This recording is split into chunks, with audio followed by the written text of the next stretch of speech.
তো এখানে চলছিল হচ্ছে মা ষষ্ঠীর ব্রত কথা, যেটা ঠাম্মা পড়ে সবাইকে শোনাচ্ছিল আর সবাই শুনছিল। তো এটাই হচ্ছে নাতি নাতনিদের নিয়ে বেশ সুখে দিন কাটাচ্ছিল। একবার মাঘ মাসে শীতল ষষ্ঠীর দিন খুব কনকনে ঠান্ডা পড়ার বিন্দি ঠাকুরন শীতে কাতর হয়ে ব্রত করতে পারল না।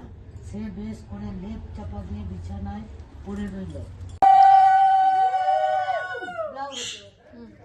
এখন শীতল ষষ্ঠীর ব্রত কথা কাকিমা বই পড়লো, আমরা সব হাতে ফুল নিয়ে শুনলাম। একদম বেস্ট বলে পুরীর ব্লগে কোনো কাজকর্ম নেই, এসে যাচ্ছে শুধু এই যে পুরো কাজগুলো। আরে কি করে ক্যামেরাটা ধরেছে দেখো, তোর মুখটা ভালোই আসছে যেমন। এই যে আমরা এখন এখানে উনো খেলছি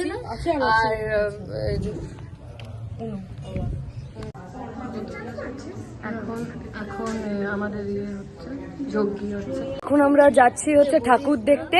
একটা কাণ্ড হয়ে গেছে, মিষ্টি জামা পরে এসে আবার দেখে পরে বলছে আমি যাচ্ছি চেঞ্জ করতে, এই আবার হাফ প্যান্ট থেকে ফুল প্যান্ট হয়েছে।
এখানে বরণ চলছে ঠাকুরকে।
বলো বলো সরস্বতী মাই কি, আসছে বছর, আসছে বছর, বলো বলো সরস্বতী মাই কি, আসছে বছর, আসছে বছর, বলো বলো সরস্বতী মাই কি।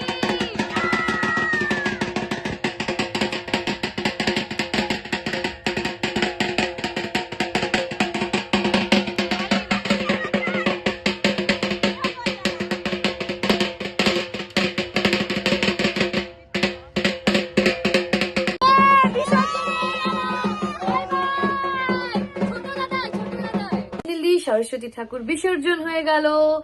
তো তোমাদের যদি কিছু ভালো লেগে থাকে please do like, comment, share and don't forget to subscribe my channel. খুব তাড়াতাড়ি আবার দেখা হবে। টিল দেন ভালো থেকো, সুস্থ থেকো, হ্যাপি থেকো। Bye bye.